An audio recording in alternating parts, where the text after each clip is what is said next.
Ay, magandang gabi mga boss, mga kamping. Salamat sa sumadagdag subscriber ng mga friend. Usapang sabungero pa rin tayo, mga friend. Ito uso eh. Meron mo itong 329,000 views. Alan Bantiles, aka Brown, bumuelta sa mga paratang ni Atong Ang. Kakasuhan na ho si Ang. Pakinggan mo natin to. In court, ihahabla ni Alan Bantiles o alias Brown si Charlie Atong Ang matapos siyang idawit ng bilyonaryo sa kaso ng mga di umano'y nawawalang sabungero. Giit ni alias Brown, wala siyang anumang partisipasyon sa sinasabing krimen. Narito ang exclusive agenda report ni Joash Malimban. Magsasampa na rin ng reklamo si Alan Bantiles o alias Brown laban kay gaming tycoon Charlie Atong Ang. Yan ay matapos idawit ni Ang si Bantiles sa isinumite niyang complaint affidavit kahapon. Puta na ano ito, no? Gaming tycoon. Ang puta. Ano to lang mga friend? Ito lang yata ang kaisa-isang may bansag na ganyan. Gaming tycoon. Kasama si Bantiles sa mga sinampahan ng reklamo ni Ang sa Mandaluyong Prosecutor's Office. Ilan sa mga reklamong kanilang haharapin ay conspiracy to commit robbery, grave coercion at grave threats. Sa isang exclusive interview sa Billionaire News Channel, pinabulaanan ni Bantiles ang mga akusasyon ni Ang. Sa isinumiting affidavit, sinabi ni Ang na pinagplanuhan daw siyang patayin ni Dondon Patidongan o alias Totoy at ni alias Brown. Sinubukan din daw nilang mga extort ng 300 million pesos mula kay Ang. Ani Bantiles, wala itong katotohanan at hindi niya alam kung bakit siya idinawit ni Ang sa kaso.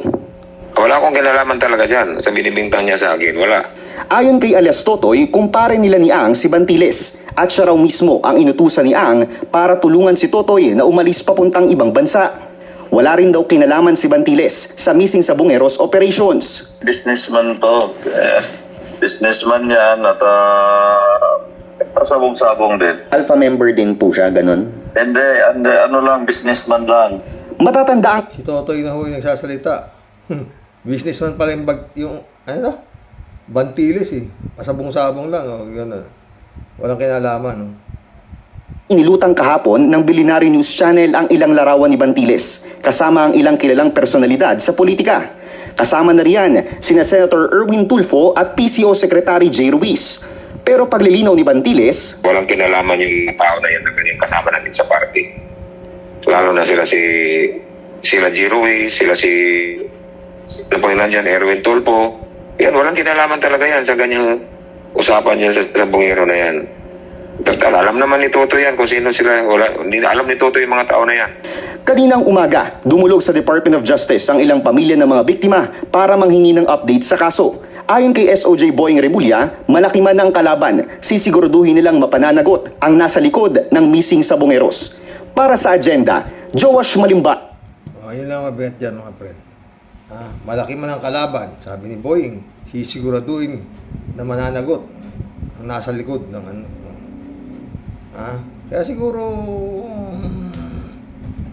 baka matagal na ho yung ano. Pag yan inaabot pa ng sa susunod na taon at wala pang warrant of arrest itong si Atong Ang medyo masama na amoy dyan. Kasi mismong DOJ na yan nagsabi na sisiguraduhin nilang mananagot. Eto sa akin kwento na tayo. Pinagpalagay na totoo na sila nga nanyope. Mga friend. Yung ba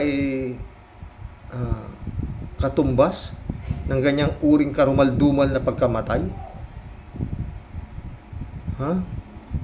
Na bigtihin ng tie wire at bigyan ng pabigat at ilubog sa Taal Lake? Puta. Hindi pa ba sapat yung bugbugin na lang nila? Tapos o kaya ipapulis nila? Lagay nila yung retrato doon sa harapan ng sabungan at ibalita nila ng mga manyonyupe itong mga taong ito? Sobra-sobra na akong kaparasahan yun kung tutuusin.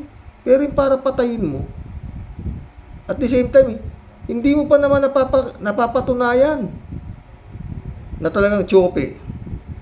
Nanyope sila. Ha? Ang daming nadamay eh. Pati yung mga tagapatukang mga batang-bata, 17, 14 anyos, pinatay din. Yung driver ng sasakyan na inarkila para magdala lang ng entry doon sa sabungan, pinatay din. Wala na akong kamalay-malay kung tutusin yung mga yan eh. Oh, marami hong namatay dyan. Sa totoo lang, walang kasalanan. Yung mga bantay dun sa cock house, wala hong alam yan. Hari mo na lang ho yan kumita kung mananalo yung kanilang entry. Kung matatalo, baka wala pang ibibigay yung may-ari nung, o kaya yung kung magkano lang yung sweldo. Ang habol lang ho niyang mga yan, kung manalo, makabalato. Paano mong sasabihin na manyonyope? Mahirap yan. Tsaka yun nga, pinagpalagay na natin. Yung ba'y ganong klase ang katapat ng isang nanyope? Puta. Demonyo ka na masyado para maisip mo yung ipapatay mo yung mga tao. Magbabayad ka pa ng tagapatay. Sabi nga ni Totoy, di ba? Yung mga pulis na milyon ay binabayad para doon sa papatayin lang yung mga yun.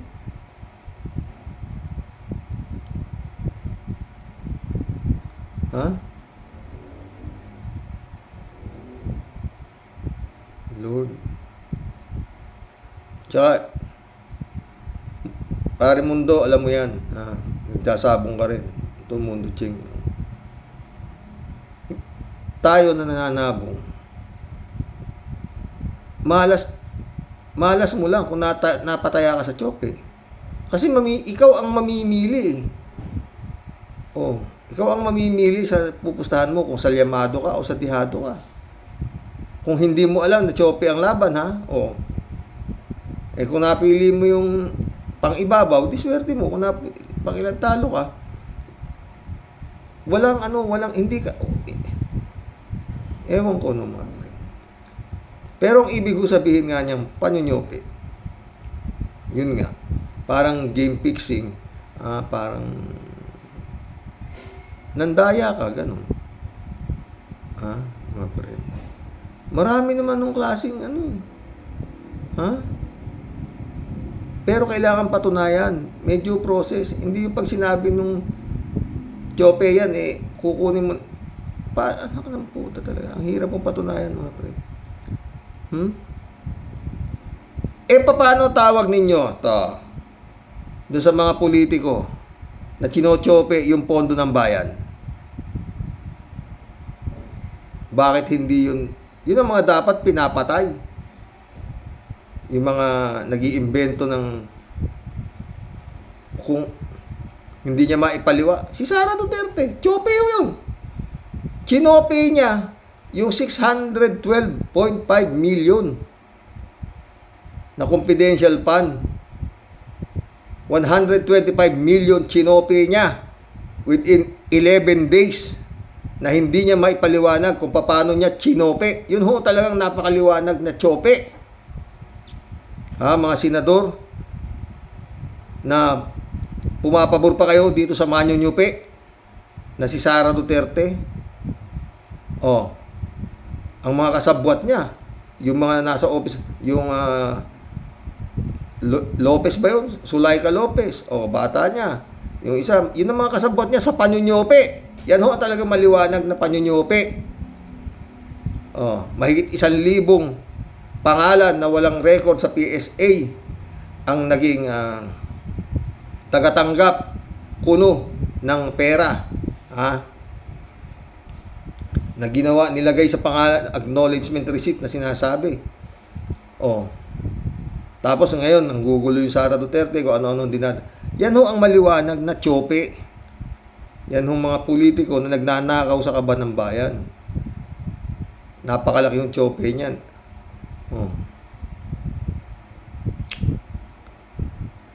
Pero, pinagtatanggol pa rin ng mga senador nila Kimo, si Bato, si Bongo, si Amy Marcos, Paliwanag ho yan, Chupi. Oh, ayaw niya harapin. Tinatanong siya doon sa Quadcom, paano, ganito. Wala, binaboy niya yung Quadcom. Kaya come to the point, kung sumagot lang siya na maayos sa Quadcom, hindi siya na-impeach.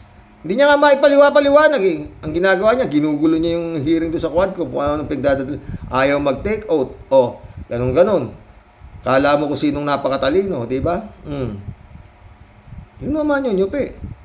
Pero, ayon sa survey, front runner sa pagiging Pangulong Pilipinas. Puta. Patangin lang yan. Ano bang katangahan yan? Puta.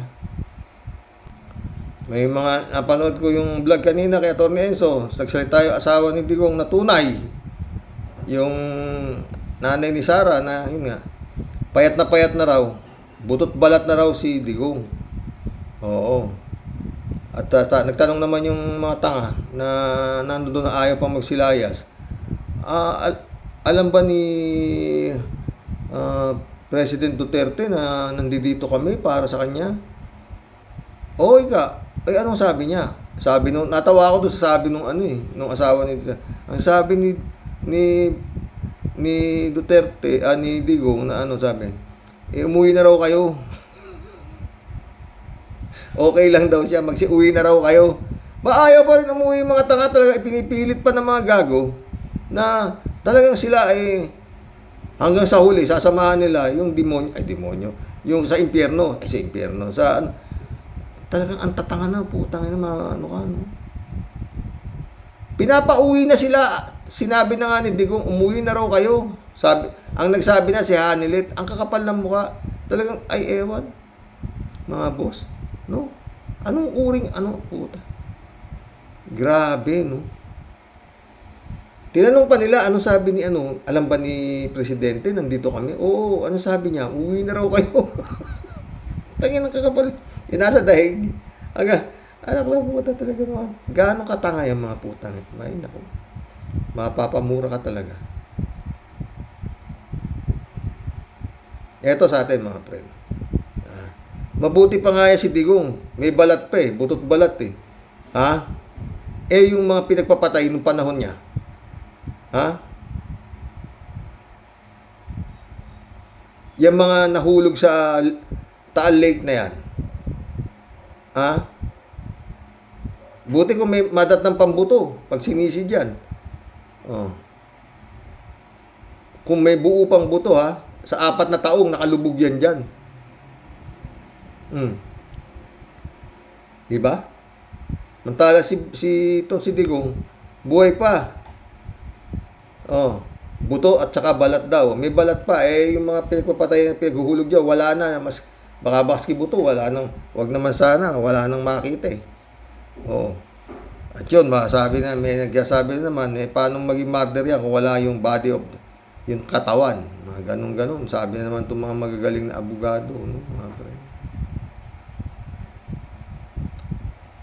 Ayan, babalikan nung ni Brown.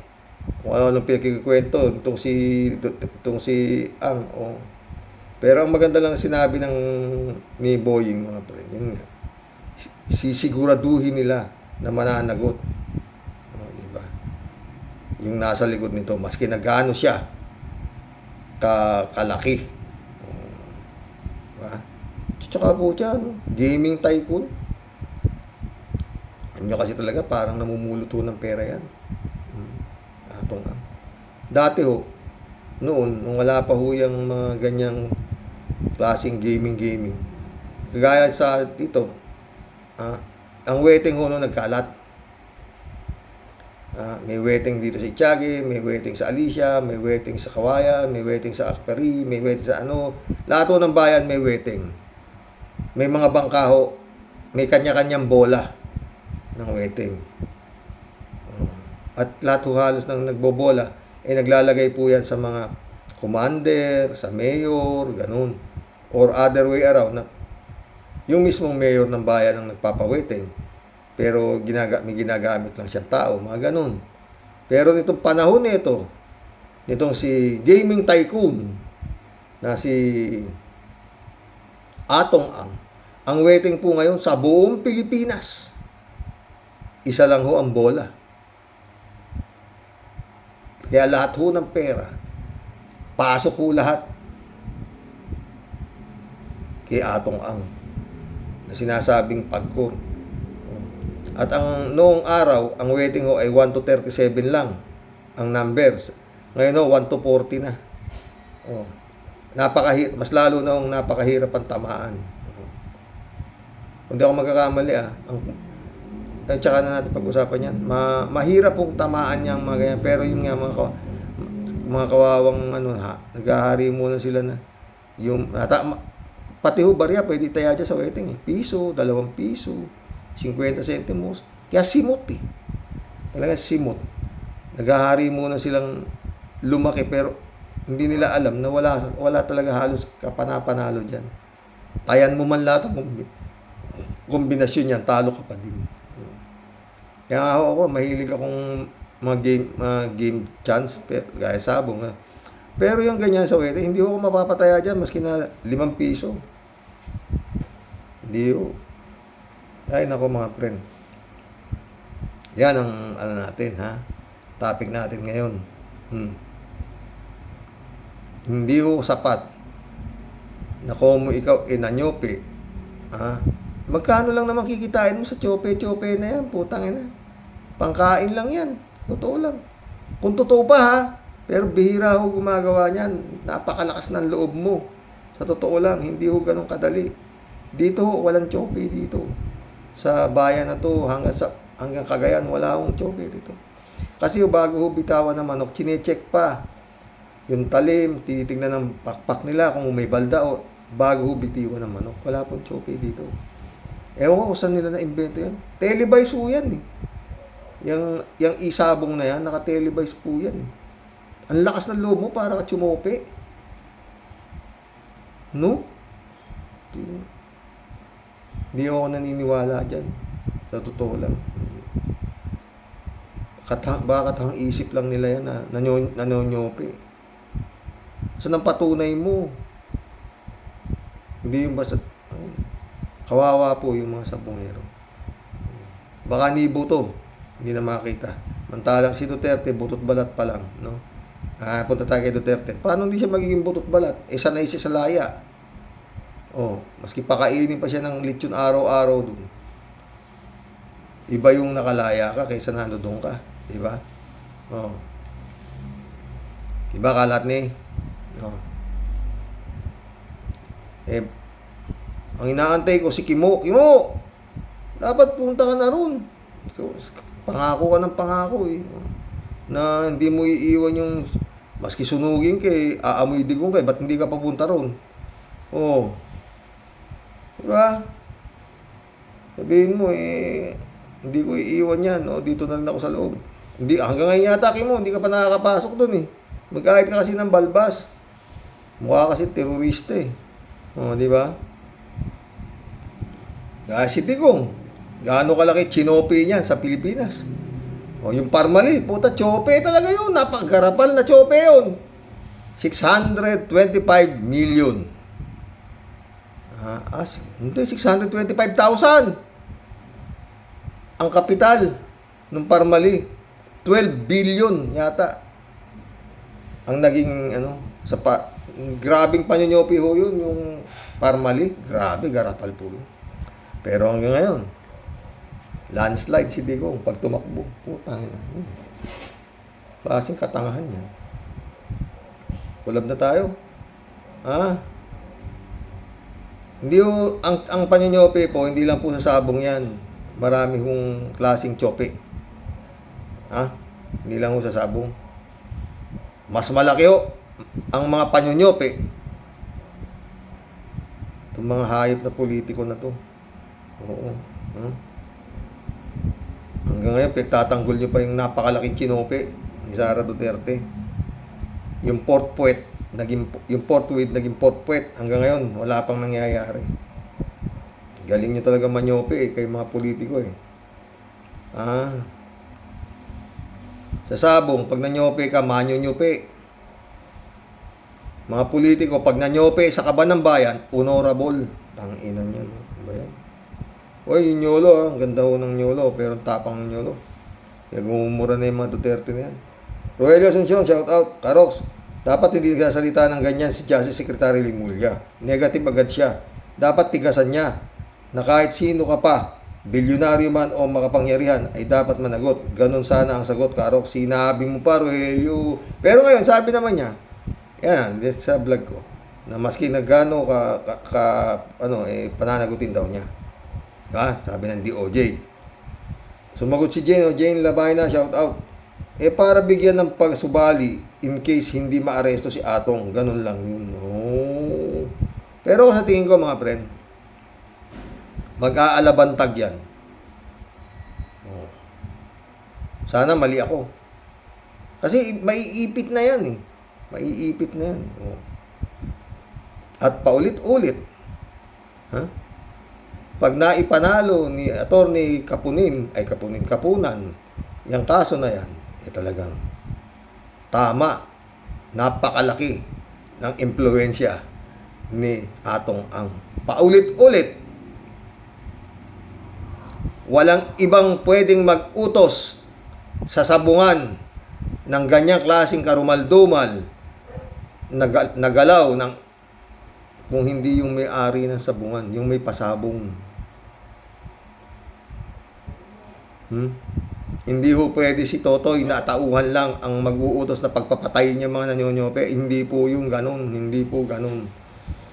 Kaya nga sinasabi ko, di ba? Pag nakalusot si Atong Ang dito,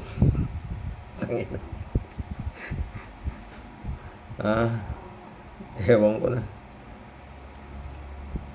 Baka mag-iisip na ho ako na talagang bagong content. Wala na. Kung lulusot si Atong Ang sa kagarapalan na yan, lulusot si Sara. Lahat lulusot. Wala nang kwenta ang judiciary natin. Wala na. Wala na talaga.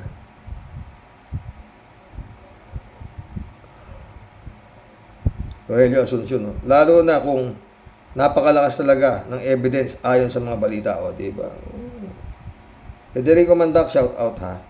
Sa kasong isinampa ni Atong laban doon sa Totoy, kinikikilan daw siya ng 300M para bawiin yung mga sinabi niya. Paano gagawin ni Totoy na mangikil sa kanya mangikil sa kanya, natauhan lang niya? Yun nga, anong power nun? Kaya nga, nagpakup-kup sa DOJ para kanyang kaligtasan.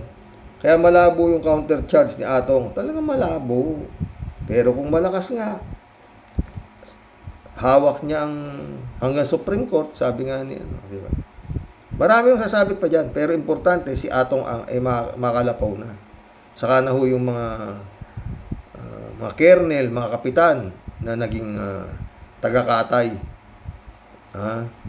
na pinagpapasahan ni Totoy doon sa mga sinasabing manyonyupe. Rogelio Asuncion nito. Karox, dapat batutain mo na, alisin na sa isabong. Sana tawagan na lang lahat. Kawawa kasing mananabong sa mga may-ari na lang ng sabungan na uuwi ang pera. Sinabi mo pa, Rogelio.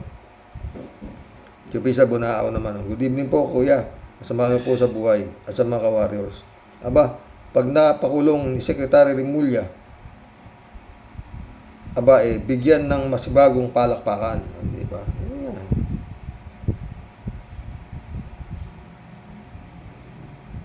Sumagot naman si Jane. Jane, but I highly doubt it. Naku, patay tayo dyan. Bakit naman, Jane? Mundo Cheng, shout out. Mga kababayan ko, hanggang ngayon pa ba naniniwala pa kayo sa batas ng Pinas? Pagdating sa mga mapipera, lalahatin ko na mula barangay hanggang sa pinakamataas na batas sa Korte Suprema ay nababayaran at ang mga matatag na padrino, kaya yan, kaso ni Atong Ang na iyan ay 1,000%, wala mangyayari dyan. Huwag na tayong maglokohan pa. Huwag naman, mundo. Para mo sinabing nagluloko si DOJ. Diba? Mundo Cheng ulit. Lahat ng mga illegal na negosyo sa Pinas, ang mga nagtatagumpay at yung namang mga parehas sa paghahanap buhay ay yun naman ang mga nangangamatay dahil sa hindi makatarungan na batas, di ba? Mundo ulit oh. At kung magtatagumpay si Atong o di kaya ay malulusutan niya na alam naman ng lahat na siya ang utak ng lahat ng krimen na ito, hindi na bago nagtagumpay na naman ang kasamaan laban sa kabutihan ng dahil sa pera. Yan ba ang batas na meron ang ating bansa? Hanggang kailan yung batas na bulok mananaig yan sa batas na yan sa ating bansa? Chupista Bunao ulit oh.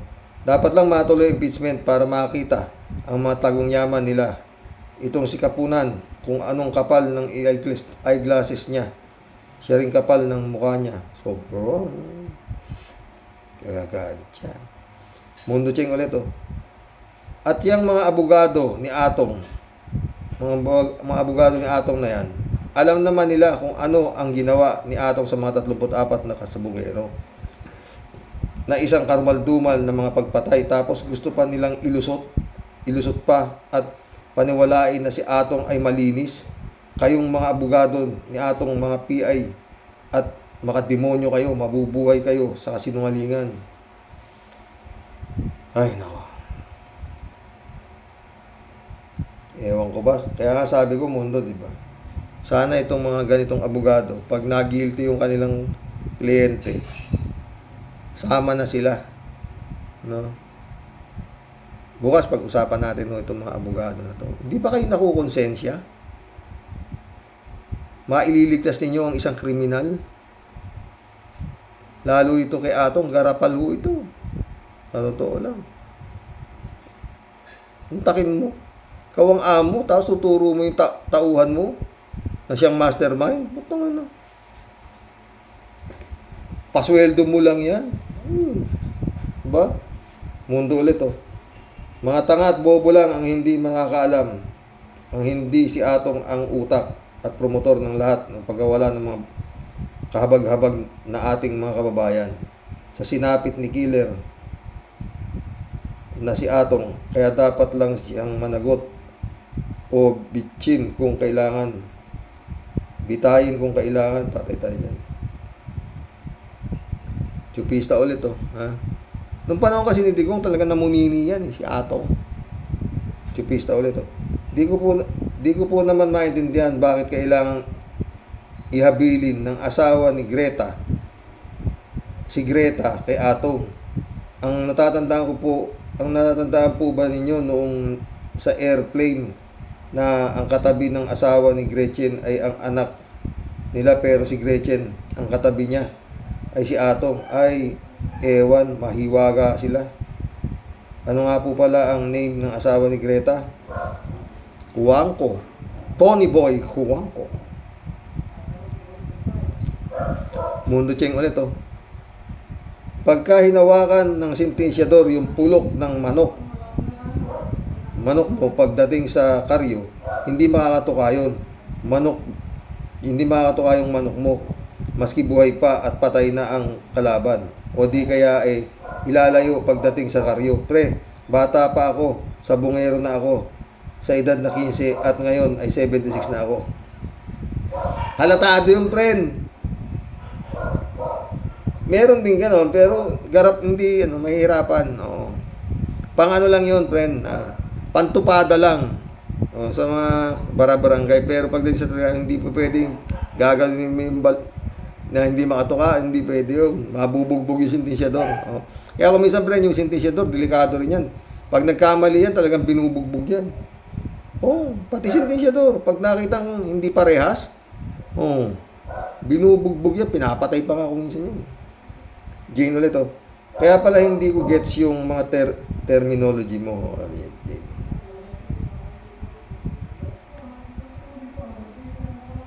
Michelle, Edwin, Mike, shout out my friend. The brother Ludovico. Blessed Saturday morning, Karox, and to all warriors watching from Edmonton, Alberta, Canada. God bless po, stay safe and healthy. Dapat lang na matuluyan itong si Atong at si Atty. Kapunan. Nawala na ang bilib ko. Ski ako, nawala. Sa totoo lang, nawala. Utang. Anong klase? Pagtanggol mo yung may Diyos, mga abogado. Nag-aral kayo ng abogasya. Huwag naman pera-pera lang. Pag alam ninyong halos hindi dapat. Kasi ganito yan mga friend. No? Pagtatanggol mo yung mali, no? Pinagpalagay mo lang na ilusot mo yung mali. Hindi ka ba makukonsensya? Alam mong mali yung inilalaban. Tapos yung dapat na nasa tama bukas pag-usapan natin yan, mahaba ho yan tungkol dyan sa mga abogado na yan. Meron ho kasi mga abogado, binabayaran mo na. Laglag pala. Nilalagyan ng kabila. Puta na, yun na mabigat Oo. Ha? Ganun kakapal ang mukha niya mga abogado, sa totoo lang. Mga garapal din sila Ha? Ben Torres Alam pala niya bakit wala siyang ginagawa para maayos. Wala talaga siyang silbi. 3J Shop ulit nag-apply ng trabaho Siyempre, pag nag-apply ka ng trabaho para maging ombudsman, kailangan may ingay kang gawin. Ikaw naman, oo. Friend, Shermin Sapeda, shout out. Christian Sen, July 7, Alcantara, shout out sa inyo mga bossing. Friend Dolor Garcia, Amy Bingson, shout out. Emans Calona, shout out Sabi ni Tia Deli, Rox, paano ba yan? Medyo banatan mo lang po ng konting isang malupit na pasada ng and now the end is near and so I face the final curtain. Yun nga, pre. Mukhang doon ang punta, no? And now the end is near and so I face the final curtain. My friend, I say it clear, I stake my case of which I'm certain. I believe I love the pool, I travel it, and every highway, and more, much more than this. Yan ang magiging kanta na nila Atong Ang, I did it my way. Yung pag napasok, pero mabubuhay hari pa rin yan doon. Kaya lang, para si Tikong lang din. Call jacks na lang siguro. Wow, di ba? Tuloy natin yung kay Tia Deli. My love, Sunshine Gretchen. Sorry na lang. Kayo'y nabitin. Mr. Pogi na lover boy. Ako ngayon hinahunting o kay Lupit. Sure ang kulong pag nadiin. Oh my sunshine, my only sunshine. Tawa ka ng tawa. Kanta rin yun Oh my sunshine, my only sunshine, you make me happy araw gabi. Ayaw mawalay sa iyong tabi, pero malungkot at di na pwede. Tambak man ang pera, gabundok sa dami. Ang utos ni bossing, ako ay mahuli, managot sa batas, sa kasong kay dami. Paano ba lulusot?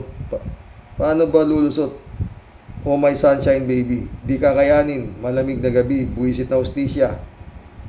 Yari ng Cavite. Di niya tatantanan. Nagka-leche-leche. Ano ang gagawin? Inalat ang swerte. Ang dating big time boss, puro sikat. Ang kumpare ngayon ay eto na.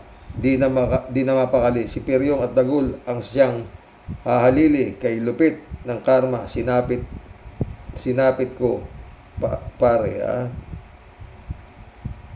Sumagot si JC of kay Tia Delio. Nako naman, wag paki si Lagreta dyan. Ay, ang beauty nga ni Lagreta intact pa rin dahil ayon sa aking bolang kristal, wala namang direct evidence na ang isang Lagreta na may kwintas na kasing halaga ng isang kondo sa Makati at si Sunshine on my shoulder makes me happy naman wala rin sa kanya. Di naman siya involved sa kaso kaya di man siya involved sa kaso saka di naman naghihirap ang isang Sunshine. Pinagtataka ko si Arjo Atayde sangkot daw. Ate alam yan. Tia Delica ay 3J Shop. Danny Lopez, shout out ha. Mga kaibigan, sabong at war on drugs ni Duterte. Same lang yan, malinaw na EJK yan, di ba? Sinabi pa Danny Lopez. Tia Deli ulit oh. Sabi niya, yan nga ba sinasabi ko sa Rox, di ba? Huwag masyadong piling angas palagi, ano po? Sadya pong malupit.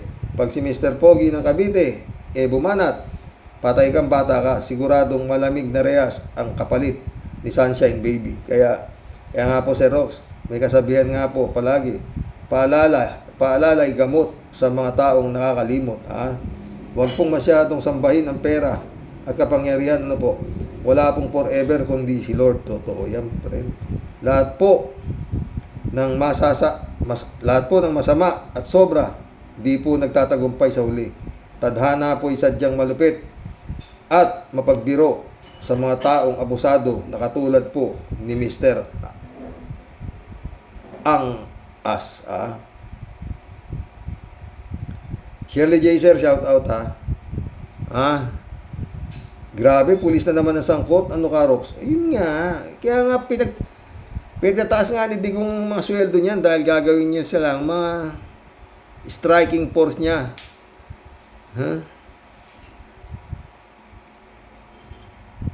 Hindi na tayo magtataka dyan kasi sabi nga ni Colonel Espinido, pulis ang pasimuno ng krimen. No, sinabi nga yan, di ba? Kasi nga naman, hindi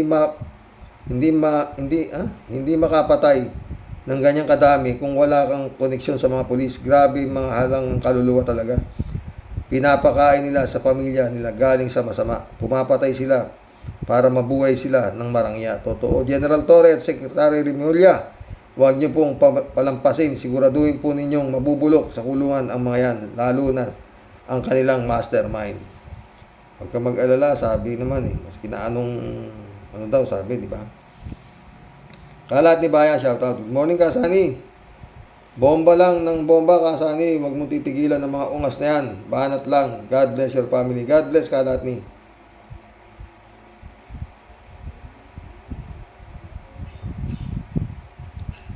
Elizabeth Iscare, oh. Good morning, Sir Rox. Siyempre, kukuha ng bigating abogado yan. Mapera, siyempre, kaya lang. Ang mga ebidensya na alam niyang totoy nito ay matagal naging tao niya. Mas mabigat pa sa testigo nito. Mas may mabigat na testigo ito. Kasi alam lahat nito ang galawan ng mga yan. Kasi nga, nasa loob itong si Totoy at magiging state witness ng kaso nito. Sentido kumun lang, sino ba ang pwedeng magpapatay dito? Tao lang ni Atong tao lang ni Atong ang ito. Sino maniniwala kay Atong na ito? Yun nga ewan ko dyan. Pero sabi ko nga, mabigat naman si Kapunan, ha? Elizabeth Iscari ulit, oh. Sir Rox, nakakawalang respeto itong si Atty. Kapunan. Nawalan ako ng gana dito. Ipinagtatanggol niya ang isang mamatay tao dahil sa pera. Ay, parehas lang tayo, pre. Gulat nga ako, kala ko matino. Pera nga naman, no? PJ Siopo.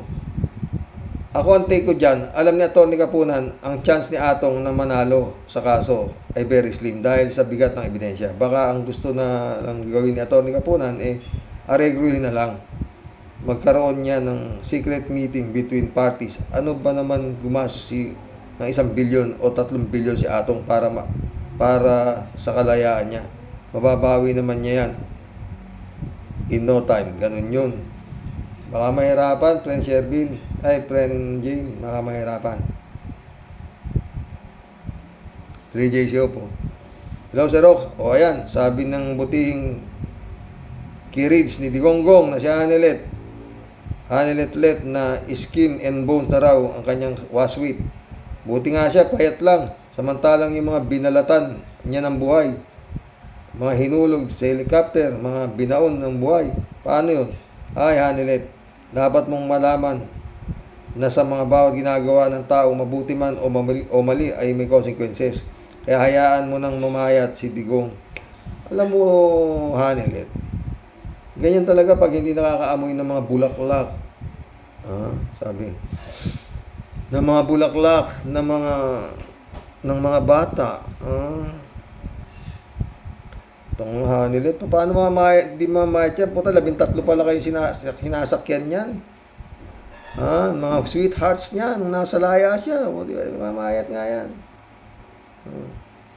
3J show po. Sir Rox, pero tinitingnan ko naman kanina, yung tunay na asawa niya. Parang walang kwenta sa kanya. Yung inaabot ni Digong. Natatawa pa siya kanina nung kinakausap niya yung mga tangang inalalayas na ni Digong. Sabi ni Digong, umuwi na raw kayo. Hindi, dito kami, mananatili kami tanga, sabi naman ng mga gago. Ay, nako. 3J show ulit. Sir Rox, ano ngayon, Hanilet? Naging Hanilet go na siya. Tawa-tawa. Ito na ang tunay na asawa. At pumasyal na sa dahig. Meron bang silusan drama dito? Yan naman kasi ang drama ngayon. Hiwalay na raw sina Digong at Hanilet. Tapos, giyera patani sila ni Sara sa bahay ni Digong na gustong ibenta ni Hanilet. Hay, ginusto nila yan eh. Sinabi mo. Pero, kayang-kayang libangin ni Mr. Epektibo si Hanilet. Meron namang shoulder to cry on si Hanilet kung sakasakali, di ba? PJ Show po. Eto, Sir Rox, nabalita na naman. Ito dyan sa Pinas na halos lahat ng 7-Eleven franchise store sa Davao pag-aari ni Hanilet. Paano na yan? Mababawi yan ni Sara yun. Hindi naman daw. Ang may-ari yata, yung anak ni Pulong. Paano na yan? Mababawi kaya ni Sara yun. Parang sa piling ko, ayaw ni Sara na mapunta ang kayamanan nila kay Hanilet. Kung hantong ito sa korte, tiyak na dihadong-dihado si Hanilet. Lalo na kung sa Davao ang kaso. Hawak nila Duterte ang Davao, kaya may chance na maghirap si Hanilet pag sinumpong itong si Sara. Sinabi mo pa. Pero baka nabahayan eh. Mary Lebron, shout out. Blessed Sunday morning, Karox. It's raining here in Baguio City. Dito rin. No skipping ads. Salamat, Mary Lebron. Dito rin, ulan ng ulan. Alam mo. Mary Lebron ulit, Sana lang palakasin nila ang batas sa Pilipinas para kung ano yung mali ay talagang matuligsa. Kaso weakness ng Pilipino, ang lagay, masyadong nasisilaw ang mga Pilipino sa pera. Very sad, totoo yan. Face out sabong drug lords, corrupt politician, sugal, adik, mamamatay tao at lahat ng nakakasira sa buhay. Yun nga. Sa statement naman ni Rimulya, dahil daw mayaman, malakas, mabigat at maraming koneksyon si Atong Ang, then alam na natin ang ibig niyang sabihin. Parang isa siyang nakikinabang sa kita ng sugal na sabo. Siya ang mahina sa tingin ko, kaya lalong mahina ang batas Pilipinas. Hindi natin alam, Mary. Lakas naman niya, kita mo naman yung anak niya, 3 buwan lang laya, di ba? Marilo Pabianak, shout out. Dahil Sunday po tayo sa mga ka-warriors. Tila lahat na ng sangay ng gobyerno na penetrate na ng halang ang kaluluwa na isang makapangyarihang Mr. AA. Lahat na ay nakuha sa laki ng halagang kapalit kahit pa gumawa ng karumaldumal na pagpatay. Diyos na makapangyarihan sa lahat, kahit anong gawin nilang pag-iwas sa katotohanan, mapapasakamay pa rin sila sa paghusga ng korte. Sana nga. Oy, mission accomplished mga friend. Shout out Pastor Jun Lagon, my friend. Hanggang bukas po muli. Oo. Bakit nga ba ganon?